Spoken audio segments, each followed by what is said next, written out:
आज हम लोग कर रहे हैं कोऑर्डिनेट ज्योमेट्री।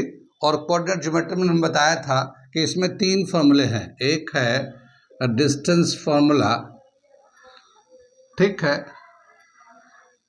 दूसरा है हमारा सेक्शन फॉर्मूला, और तीसरा है हमारा एरिया ऑफ ट्रायंगल, ठीक।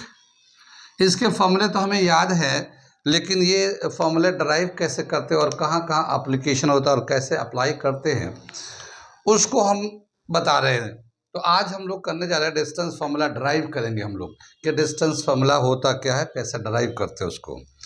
डिस्टेंस फॉर्मूला जानते हैं कि ये एक पॉइंट है ए और ये एक दूसरा पॉइंट है बी।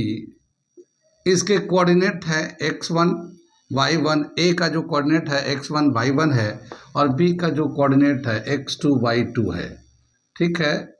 ये यहाँ से यहाँ तक का डिस्टेंस है, ये ए बी का लेंथ है। ए बी का कितना लेंथ होगा उसको लेंथ को हमें ड्राइव करना है कोऑर्डिनेट के हेल्प से। अब क्या करते हैं हम लोग कोऑर्डिनेट, जैसे ये y एक्सिस है, ये x एक्सिस है, इस तरह से हम लोग इसको ड्रॉ कर लेते हैं। ये जो हम लोग यहाँ से परपेंडिकुलर ड्रॉ करेंगे ए से, तो ये x1 कहलाएगा, यानी यहाँ से यहाँ तक जो डिस्टेंस है ये x1 है। फिर यहाँ से इसको ड्रॉ करेंगे हम लोग तो ये x2 कहलाएगा। ये पूरा डिस्टेंस यहाँ से यहाँ तक x2 है और यहाँ से यहाँ तक x1 है। कितनी बात सुन में। इसी तरह से हमारे पास ये जो लेंथ होगा, ये इसको ड्रॉ करेंगे तो ये y1 है y एक्सिस पे, और यहाँ से y एक्सिस पे परपेंडिकुलर ड्रॉ करेंगे तो ये हमारा y2 हो जाता है। यानी यहाँ से यहाँ तक y1 है और यहाँ से यहाँ तक y2 है। मैं इसे मिटा देता हूँ, खाली डिस्टेंस फॉर्मूला डिराइव करने जा रहे हैं तो हम लोग इसको मिटा लेते हैं, ठीक है। ये डेरिवेशन ऑफ डिस्टेंस फॉर्मूला आपने हेड ही डाल दिया है। तो यहाँ तक समझ में आ गया हम लोग का। अब इसको क्या करते हैं, एक ट्रायंगल कंप्लीट कर लेते हैं। इस तरह से इसको एक्स एक्सिस के पैरेलल यहाँ से ड्रॉ कर लेते हैं, ये वाई एक्सिस के पैरेलल ड्रॉ करके ये दोनों लाइन एक दूसरे को इंटरसेक्ट करेगा सी पे, और इस तरह से ये ए बी सी एक राइट एंगल ट्रायंगल बन जाएगा, ठीक है।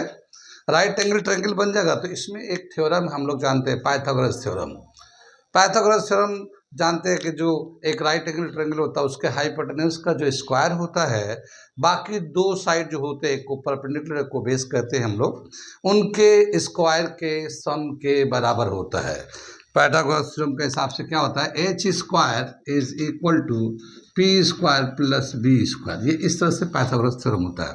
अब यहाँ पे राइट एंगल ट्रायंगल है तो इसमें भी लेंगे तो ये 90 के सामने वाला साइड, ये ए बी जो है ये हमारा हाइपोटेन्यूज कहलाएगा ये, ठीक। यहाँ पे जो लेंथ है, ये ए सी जो लेंथ होगा यहाँ से यहाँ तक, ये लेंथ के बराबर होगा, और ये लेंथ जो है x2 माइनस x1 के बराबर है। ये यहाँ से यहाँ तक x2 माइनस x1, ये लेंथ इसके बराबर है तो यहाँ पे लिख देते हैं x2 माइनस x1। आ रही बात सुन में। ये जो लेंथ है ये इसके बराबर है यहाँ से यहाँ तक, और ये जो है y2 में से y1 को माइनस कर देंगे, इसको माइनस कर लेंगे तो इतना लेंथ बच जाएगा, तो ये हमारा हो जाएगा y2 माइनस y1, ठीक है। कितनी बात सुन में आई।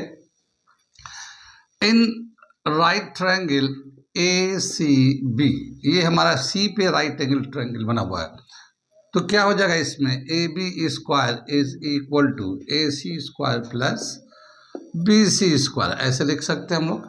ये हमारा ए सी स्क्वायर हो जाएगा, बी सी स्क्वायर को प्लस करेंगे तो वो ए बी स्क्वायर के बराबर होगा, ठीक है। ये हमारा ए बी स्क्वायर है, ए सी स्क्वायर का वैल्यू है x2 माइनस x1।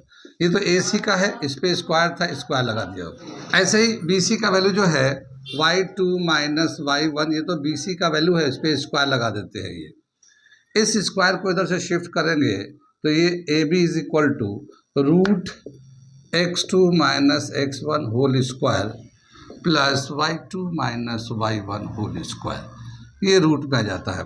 तो A B is equal to, ये हमारा कहलाता है डिस्टेंस फॉर्मूला, ठीक है।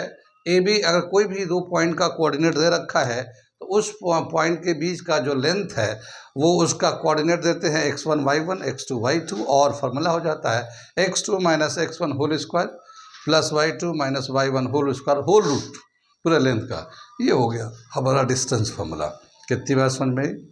अगर मान लेते हैं एक पॉइंट जो है हम लोग ओरिजिन से लेते हैं, जैसे ये हमारा एक कोऑर्डिनेट बना लेते हैं, एक पॉइंट यहाँ ले लेते हैं, मान लो ये P है और ये ओरिजिन है O है, ठीक है। इसका कोऑर्डिनेट दे रखा है x1 y1 या xy दे रखा है, ये xy दे रखा है, और ये ओरिजिन का कोऑर्डिनेट तो हम लोग जानते हैं 0 0 होता है, ठीक है ना, तो 0 0 होता है।